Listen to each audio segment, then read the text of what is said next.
দেশের জনগণ অন্তর্বর্তী সরকারের কাছে আশা আকাঙ্ক্ষার দ্রুত বাস্তবায়ন চান বলে মন্তব্য করেছেন বিএনপির স্থায়ী কমিটির সদস্য ডাক্তার AZM জাহিদ হোসেন। আশা আকাঙ্ক্ষা পূরণ না হলে মানুষ ফুঁসে উঠবে বলেও মন্তব্য করেন তিনি।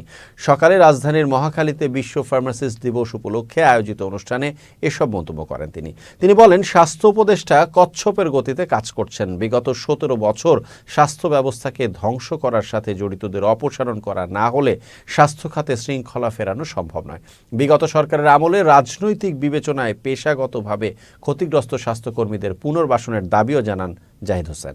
স্বাস্থ্য প্রশাসনের সর্বত্র অ্যাডভাইজার আর সচিব আর একজন দুজন ডিজি বাদ দিয়ে সর্বত্রই আওয়ামী লীগের প্রেতাত্মারা বসে আছে।